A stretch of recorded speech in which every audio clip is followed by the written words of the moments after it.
Hello students, Nagmati वियोग वर्णन में पहले इस प्रथम पद्य की व्याख्या आप सुनेंगे और इससे पहले कि आप ये चौपाई और दोहा छंद में लिखा गया है इसका आप आइए अध्ययन करते हैं। नागमती चितउर पथ हेरा, पियु जो गए पुनि किन्ह न फेरा। नागर काहू नारी बस परा, तेई मोर पियु मोसो हरा। सुबह काल होई ले उगा पियु, पियु नहीं जात जात बर जीव। भयउ नारायण बावन करा, राज करत राजा बलि छरा। करन पाशलिन नेउ के चंदो, विप्र रूप धरि झिल मिल इंदु। मानत भोग गोपी चंद भोगी, ले अपसवा जलंधर जोगी। लय का नहीं भाक्रूर यलोपी, कठिन बिछो है जियहि किमि गोपी। सारस जोरी कौन हरि मारी बियाधालिन, झूरी झूरी पिंजर हौ भई, बिरह काल मोहि दिन्हि। पहले एक चौपाई और दोहा में जो लिखा गया है पहला पद्य, आइए इन कठिन शब्दों का निवारण आप कर लें। नागमती में नागमती जो रानी नागमती हैं। चितौर मने होता है चित्तौड़, हेरा मने देख रही हैं। नागमती चितौर पथ हेरा, आप पियु जो गए पुनि किन्ह न फेरा। पियु मने प्रिय, पुनि मने फिर से, किन्ह मने कोई भी, न फेरा मने कोई वापस नहीं किया या वो फिरे नहीं, घूमे नहीं, वापस नहीं आए। नागर मने चतुर, काहू नारी बस परा, मने कोई चतुर नारी के संपर्क में आ गए हैं। अतेई मोर पियु मोसो हरा, पियु मने स्वामी, मोसो मने मुझसे, हरा मने हरण कर लिए गए। अर्थात नागमती ये कहती हैं कि नागमती चितौरपथ हेरा। सबसे पहले आप लिखेंगे काठिन्य निवार पहले कर लें, उसके बाद संदर्भ कर प्रसंग व्याख्या फिर बताते हैं। भयउ नारायण बावन करा, बावन करा मैंने बावन में बावन, बावना रूप। एक बार भगवान विष्णु ने बावन रूप का धारण करके और राजा बलि को को छल से उनका पूरा पृथ्वी, आकाश पाताल और पृथ्वी सारा 3 पग में ही माप लिया था। उसके बाद उनका अंतिम पांव उनके सिर पे पड़ा, ऐसा माना जाता है। तो वही कहा कि भयउ नारायण बावन करा। राजगृत राजा बलि छरा, जिसने राजा बलि को छल किया था। कर्ण पास लिन्ह के छंदु, छंदु में छल पूर्वक, कर्ण पास मैंने कर्ण के जो कवच और कुंडल था वो पास। विप्र रूप मैंने ब्राह्मण का रूप धरा कर, झिलमिल इंदु, इंदु मैंने इंद्र। मानत भोग गोपीचंद भोगी, भोग विलास में बिल्कुल आकंठ डूबे हुए गोपी भोगी गोपीचंद राजा को योगी बनाया जलंधर ने, योगी जलंधर ने।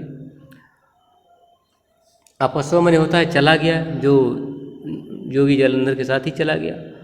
लय कान्हई अक्रूर अलोपी, कान्हे मने कृष्ण, अक्रूर मने अक्रूर जी महाराज।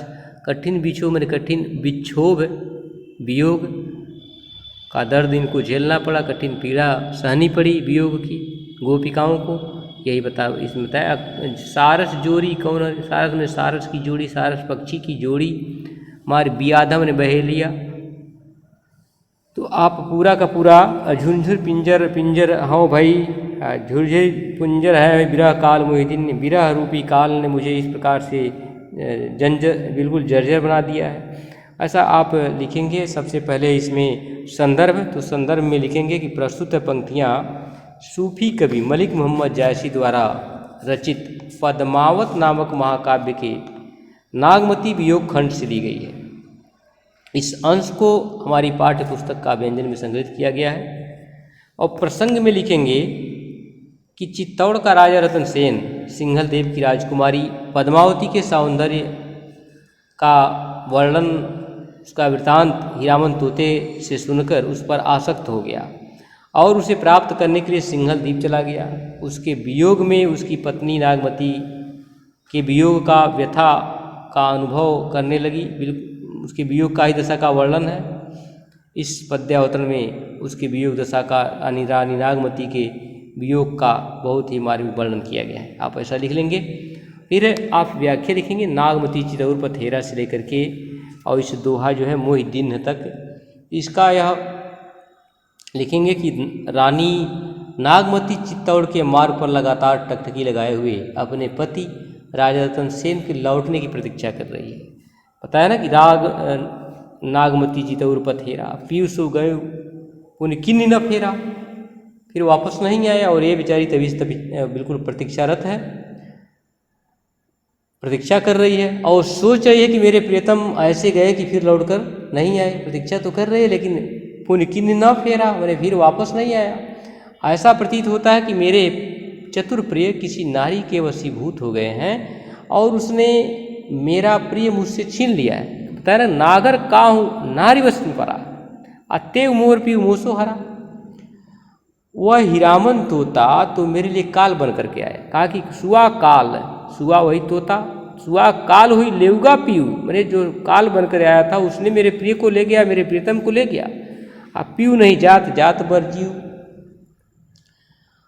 कहा कि उनकी बातों में आकर के प्रिय तो चले गए, उसके साथ चले गए, लेकिन वाए नहीं और प्रिय के बिना मेरे प्राण अब चले जा रहे हैं। मुझे ऐसा प्रतीत होता है, मुझसे इतनी वेदना होती है कि अब जीने का बिल्कुल मन नहीं बनता। वह तोता तो मेरे लिए वैसा ही छल कपट करने वाला बन गया जैसे विष्णु ने बामन का रूप धारण करके राजा बलि को ठगा था।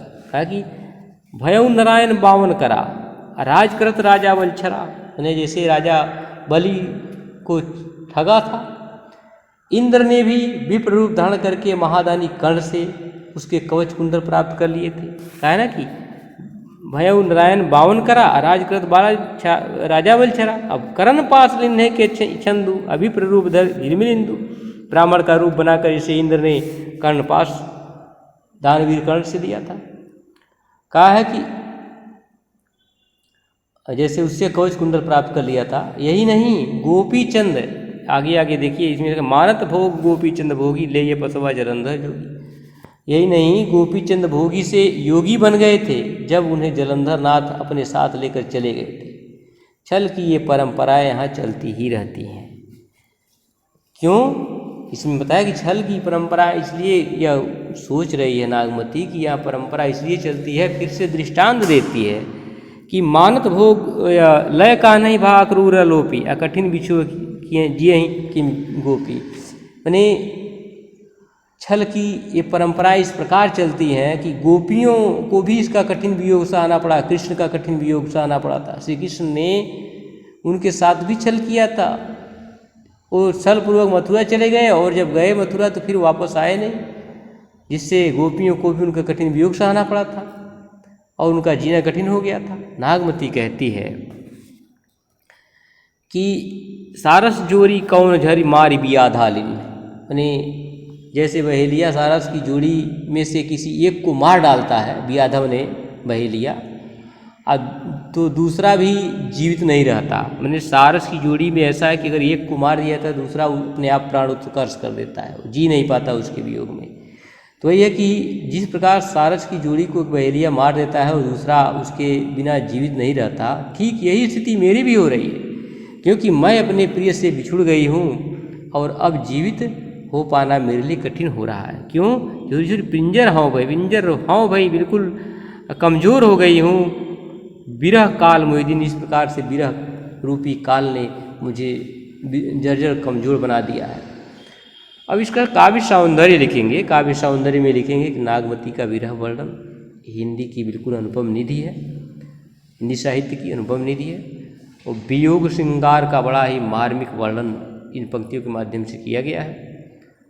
नागमती का अपने पति के प्रति सच्चा प्रेम है, इसलिए उसके वियोग में मार्मिकता का संचार हो गया है। और अवधी भाषा दोहा और चौपाई छंद है, गेय पद शैली है। रूपक का अलंकार है, दृष्टांत अलंकार का भी प्रयोग किया गया है। अभिधा शब्द शक्ति है, अभिधा और लक्षणा, अभिधा शब्द शक्ति है। ये आप ओज प्रसाद माधुर्य, 3 गुण होते ओज प्रसाद माधुर्य, तो इसमें माधुर्य गुण है। इस प्रकार से आप काव्य सौंदर्य भी लिख लेंगे और दूसरा पद्य का अध्ययन अगले वीडियो में पढ़ेंगे। ओके।